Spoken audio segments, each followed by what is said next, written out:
It's great to be here to give a talk to you tonight about an introduction to libertarianism. What is libertarianism?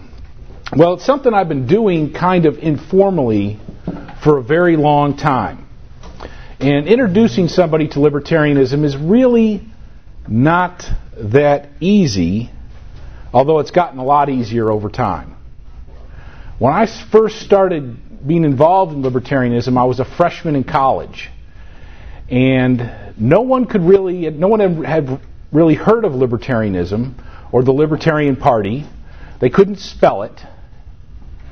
And it was viewed as, it's just some kind of subversive philosophy. It's probably communism or something like that.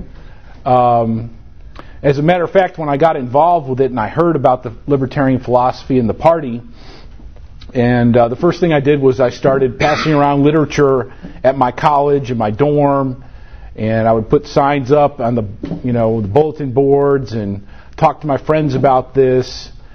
And things were going along pretty good. I had one convert after about 6 months, but I was happy with that.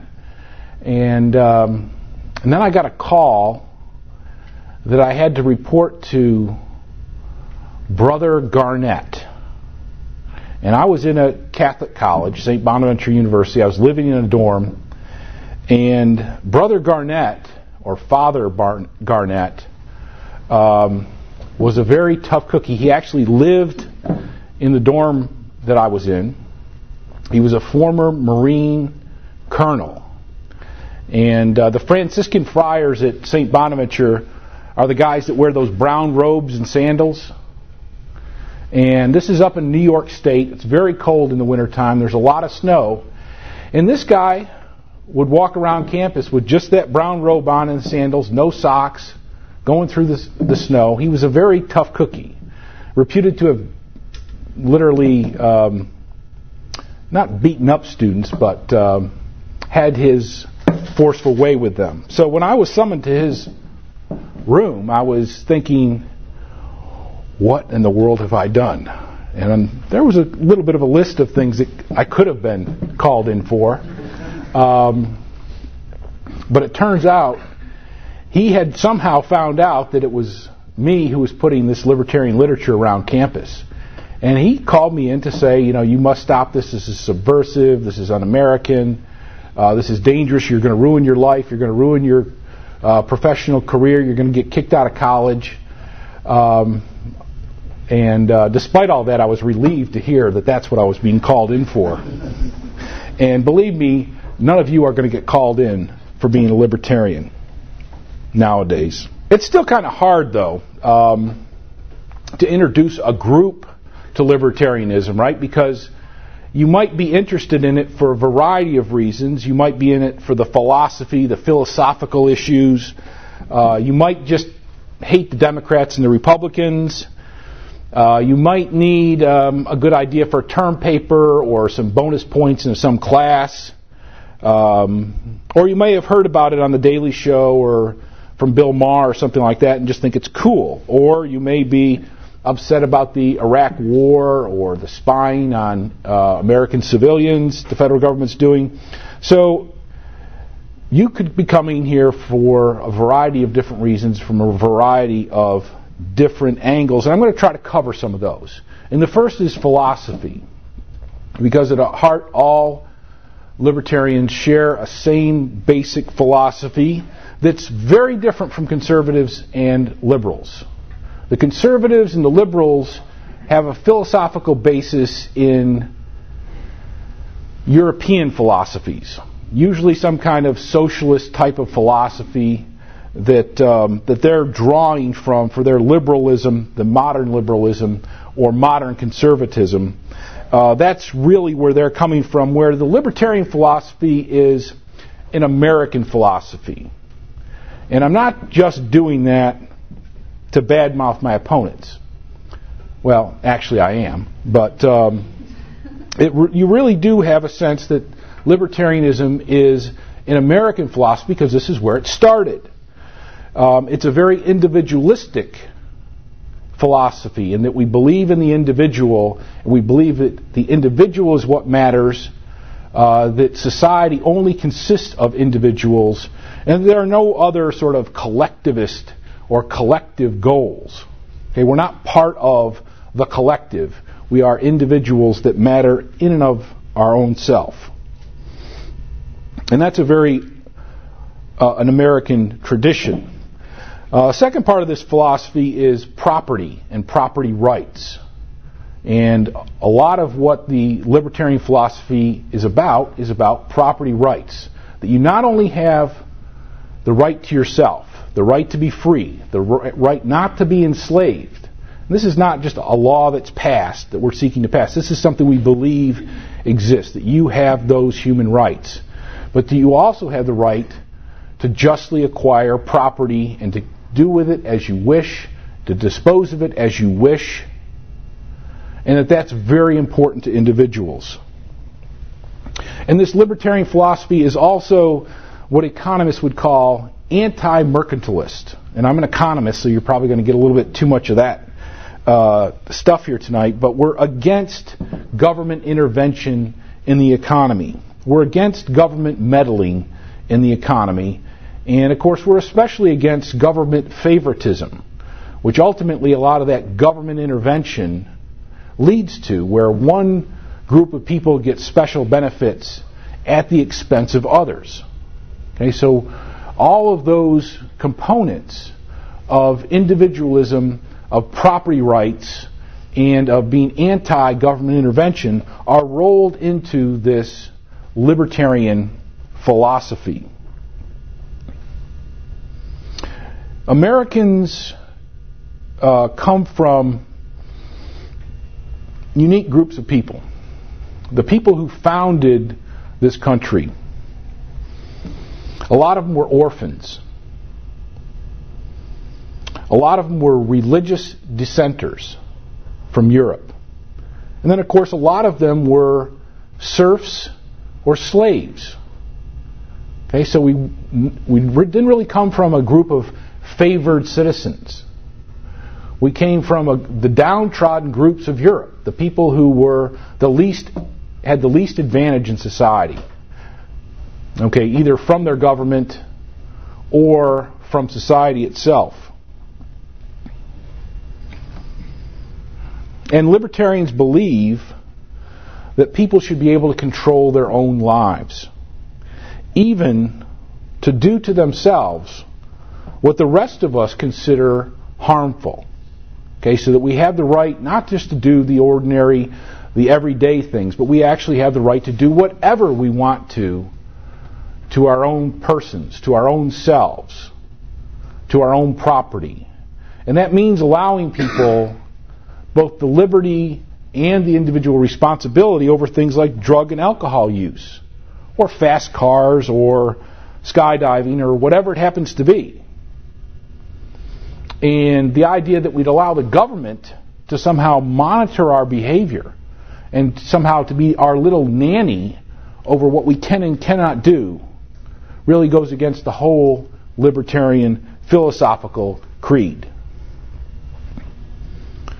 Closely related to libertarian philosophy is libertarian ethics. What do libertarians think is right and wrong? And of course this is, as I said, very much intertwined with libertarian philosophy. Okay, now everybody agrees with us that it is not right to steal from others. Okay, that's in all the religious creeds, all of the philosophical creeds. It's not right to hurt other people or to otherwise use force against other people. Libertarians consider any of that to be a violation of my human rights or your human rights. To steal from you, to hurt you, or to initiate the use of force against you. And most people agree with us on that. The only time that force is legitimate is in an act of self-defense. When somebody has initiated the use of force against you, that somebody wants to steal something that you have, somebody wants to harm you or your property in some way, or somebody is attempting to initiate force against you in any shape, form, or fashion, then it is perfectly legitimate for you or your friends or your neighbors to act forcefully against them, to stand up against that initiation of force. Now, where a lot of people depart company from the libertarians is we also don't think it's right for groups of individuals to initiate force against another individual, or from one group of individuals to initiate force against another group of individuals.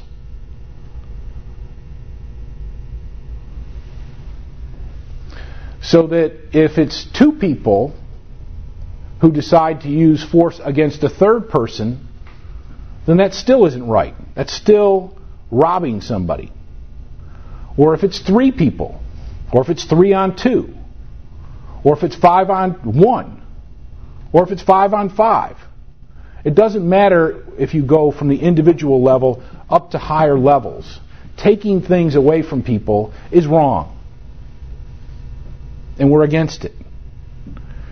And the act of voting doesn't change that.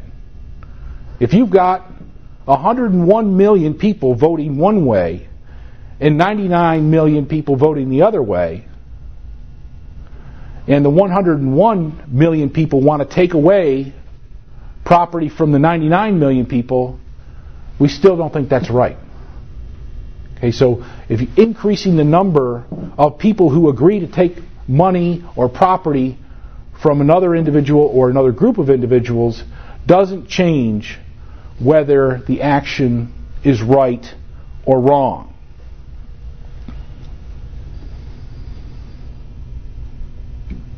In terms of force, the use of force, this is another area where the libertarians line up well with the American tradition, in that libertarians believe in the right to own arms, the right to own guns, the Second Amendment of the U.S. Constitution. And we believe that the ownership of guns is actually a fairly effective deterrent against other people using force against other people. And we get evidence from that from the fact that in cities where gun ownership is high, we see lower crime rates. Where the citizens have the right to right to have a concealed weapon, we see lower crime rates. And in cities where we have gun control, the crime rates are higher and go up when gun control laws are either passed or enforced or strengthened. Libertarians believe that free societies should be defended by free people.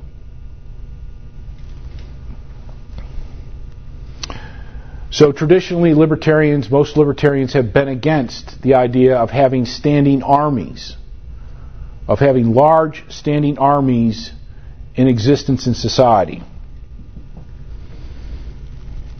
And frankly, I feel pretty confident with the rate of gun ownership in the state of Alabama that nobody's really going to try to mess with us. Even if we didn't have an army, I really don't think anybody would try to mess with us. All of my friends, they don't have one gun. They've got like 10, 20 guns. So the South has a particular advantage in this respect, in that we're already very well defended in most places.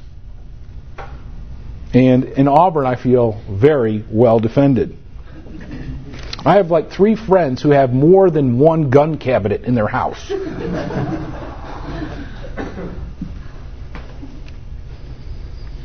Libertarians are also very anti-war. We don't like war. We think war is not a good idea for a lot of different reasons. Many of the same reasons that everybody thinks war is a bad thing. It kills people, it destroys things, never really accomplishes very much when you think about it. Most of the things that war accomplishes that we could say are good things were completely unintentional. There were no intention of the war itself. They just happened to happen. Like the freeing of the slaves in the Civil War. So war is not a good thing. Everybody kind of agrees to that. But libertarians also point out that during war, we lose our civil liberties. And that we lose civil liberties even after the war's over. They don't give them all back. They keep some of them. That happened during the Civil War. It's happened in every war. Americans are thrown in prison without trial. It's happened in every war. We don't like to talk about it because it's kind of a not such a great thing. But it happens, and it's awful, and it's usually unnecessary. And of course, you're all witness to, we're not even in a war right now. And we're in warlike conditions on the other side of the world, and yet we're losing civil liberties in the United States with the Patriot Act and the illegal surveillance and taping of people, things of that nature. And so government takes our civil liberties, and government grows in power during wars. Government grows in size. Government grows in expense. Government grows in authority during these wars, and after the war is over, it gives back a little bit of it, but it grows in leaps and bounds during those periods of time. So libertarians will do anything to try to stay out of war as much as possible. Except for, of course, defensive wars. Wars for liberty and things of that nature. Now, libertarian economics. I'm an economist, and I'd be willing to talk here about libertarian economics all night long, but I won't. But it's the flip side. You got the philosophy and the ethics, which we all think are important, but there's also the more pragmatic or practical side of things. So libertarians think that liberty is good in a moral sense. It's morally superior. A free society is morally superior to a socialist society or a fascist or a conservative or a liberal, modern liberal type of society. But libertarianism or liberty is also good for you. Good in a practical sense. So that no matter what we really look at in terms of government, we see that it's not good for you in terms of good for your pocketbook. Tariffs and quotas or protectionism, they don't protect us, as in the people. They hurt us. Okay? They raise the price of sugar.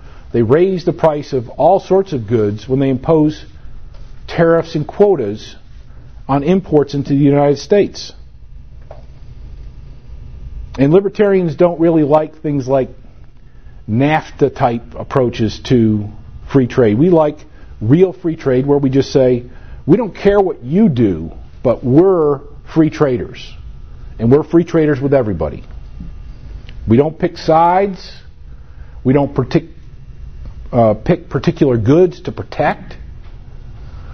We think Americans can compete with everybody in the world. We think Americans can compete with everybody in the world. And we can all benefit from that free trade, as history has shown. The prohibition of narcotic drugs does not reduce drug abuse. It does not reduce crime. It actually increases drug abuse. It increases the danger of using those drugs. It increases crime. That prohibition actually is what makes drugs more dangerous. And of course we can see that at all the Auburn home games, football games. Social Security doesn't make us socially secure. As a matter of fact, it's going to cause a social calamity, especially for you. Even George Bush says that. Even Social Security itself says that. And the only solution that the Democrats and the Republicans are offering are, well, let's raise your taxes. But the Social Security tax is already the highest tax that most of you pay. And they probably have to take away 3 or 4 times more of your paycheck in order to try to smooth out the Social Security mess that they've gotten us into. The government also has licensing for all sorts of occupations. We have local licensing in Auburn, we have state licensing in Alabama, we have federal licensing of some professions. The idea is supposedly to guarantee everybody quality and safety. But you know, those government guarantees just never seem to pan out. What they really give us is monopolies.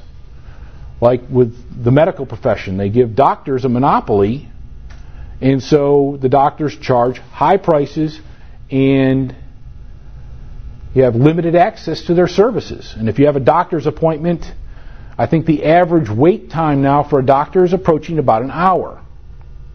If you went into McDonald's and had to wait an hour every time you went to McDonald's, that isn't right. If you go to a competitive store, they're always trying to lower their prices and expand the products and get quicker service. But doctors and these other licensed professions, higher prices, lower quality services that helps protect deadly doctors. They give doctors the monopoly and say, okay, you guys monitor yourself. So that guarantee of quality and safety is a bunch of nonsense. Libertarians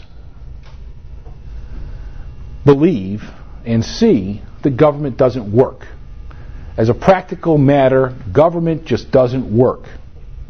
One of my favorite examples is comparing NASA, or looking at NASA, the aerospace agency for the United States, where we've seen basically one disaster after another, where we've seen every program not come in on time in the last quarter century. We haven't seen one single program come in on budget and be successful in a quarter century. A quarter of a century. And every year they're getting billions and billions of dollars, and they'll even admit, some of them will even admit, that the shuttle program is just there for show at this point. It's just awful. And then you look at the X Prize competition. Somebody comes up with the idea, oh, I'll give $10 million, anybody can pop up to space, back down and back up again, like a regular commercial venture would. 10 million, not billion, and boom, somebody's already got the prize.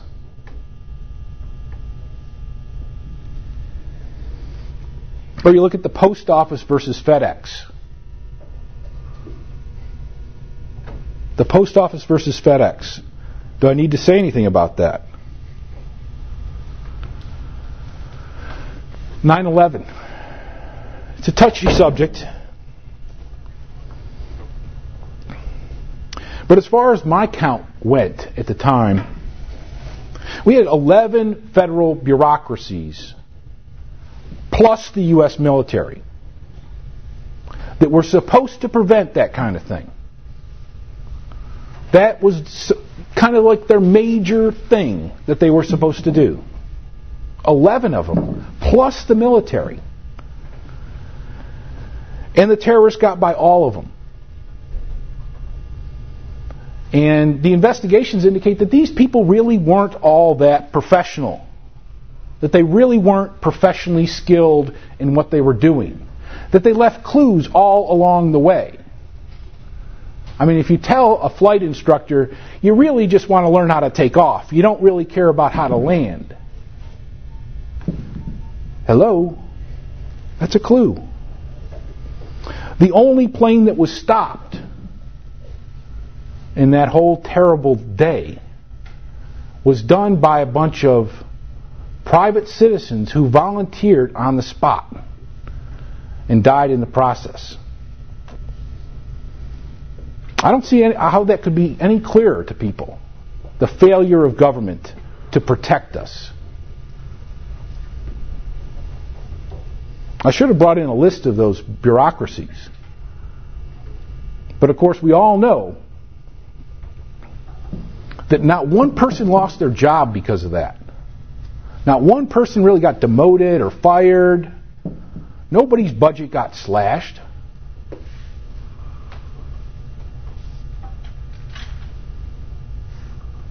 Now the private sector was involved with it too, but of course they paid a stiff penalty.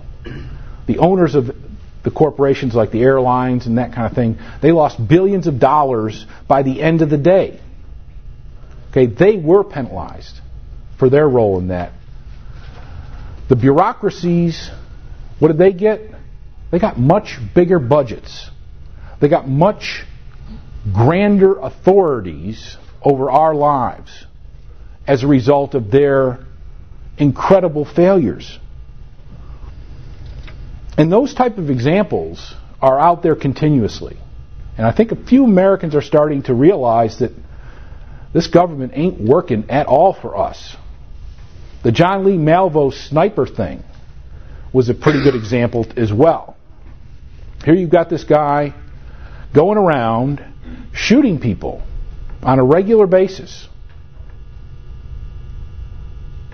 You've got 900 law enforcement officials trying to track him down. 900. And it goes on and on and on. It's going from state to state, city to city, shooting people, killing people. It's a private citizen that found him and turned him in.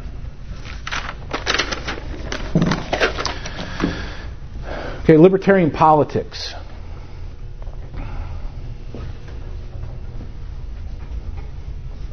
Politics. What is the entomology of politics? It's important to know what we're talking about. You know what ticks are? Mm-hmm. Ticks? You know what ticks are? Yes.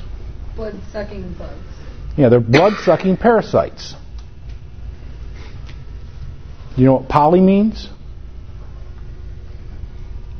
Poly. Like 5 sides? It means many. It means many sides if you're talking about a figure. So polyticks means many blood-sucking parasites. And that's kind of what it's like. I've been in politics and it can be a nasty business. The Libertarian Party has been around for more than 30 years. It is the third largest party in the United States.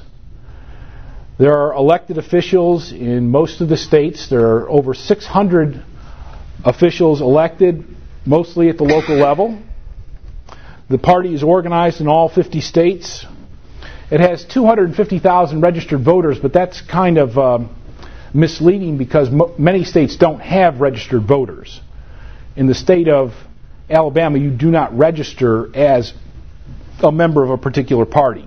So there's a lot of states that don't count libertarians and don't count Democrats or Republicans. Libertarians are very active in terms of defeating tax increases because that's what feeds government. And I'm always very inspired on April 15th to drive past the post office, even though I file electronically, so I don't actually go to the post office to mail my taxes, but I go there because the AU Libertarians are usually there with signs that say, honk if you hate taxes. And so I go around the block several times honking my horn. So they're involved in political activism at the local level at a fundamental level, at the state, county, national level. And yet a lot of people ask, well, why haven't you guys been able to do anything? You know, it's, well, you know, I really like the Libertarians, but why can't you guys get your act together and win these big races? Well, we're a little ways off from taking over Washington, D.C., but I would remind you that the Democrats really only have the support of about 20 to 25% of the voters, and that the Republicans only have the support of about 20 to 25% of the voters. The Libertarian support at the polls usually amounts somewhere between 1 and 5%. Okay, so we're, relatively speaking, at the polls, we're low or small compared to the Democrats and Republicans in the big races. But remember, that leaves 50% of the people who don't vote in this country. And we think that they're all Libertarian. Well, maybe not all of them. But probably about half of those are Libertarian or Libertarian leaning. And I know because the people I know who don't vote are really not big fans of government. They don't like to vote. And Libertarians, in fact, some Libertarians don't like to vote because they feel like it's getting your hands dirty in a process where one group is stealing from another. Now, the Democrats and Republicans are not really well liked even by people who support the Democrats and Republicans. And that's true in good times or bad times. I mean, it doesn't matter if it's George Bush or Ronald Reagan or Walter Mondale or Bill Clinton. They're really not excited about the Democrats and Republicans. The problem is that those two groups of 20 to 25%, they all have a stake in government. Because these people who support the Democrats and Republicans are usually people who are getting a government check. Okay, they are getting paid by the government. They're working for the government, they're working for government contractors, they're getting Social Security benefits or welfare benefits or whatever it happens to be. They're being paid by the government. And so, you know, chances are they're not going to vote for the Libertarians who are going to say, no, we're going to get rid of this program, we're going to get rid of that program, we're going to cut your taxes. Okay, so the people who support the Democrats and Republicans are self-interested people who have a stake in government spending. And they always try to scare people about the Libertarians. Ooh, you better not vote for the Libertarians. They're going to take away your Social Security. Or you won't have any schools to go to. Or you won't be able to go to college because of the Libertarians. They're going to take it all away. And so they try to scare people, such as yourselves, away from the Libertarians. The Libertarian group, that small group that I mentioned, said, yeah, we know that there's government checks out there. We know that government gives a lot of benefits away to other people. But we just don't give a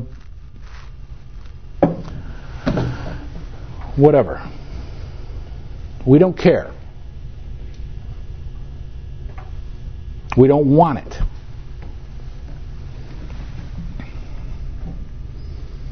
And I'm really excited about the Libertarian Party and libertarianism in general, because America is starting to find its libertarian heritage once again.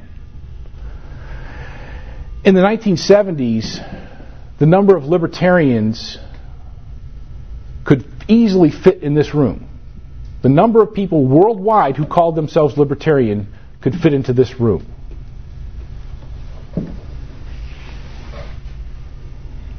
In the 1970s and the 1980s, the Libertarian Party was small, it was weak. The Libertarian movement was small, it was weak. It was populated mostly by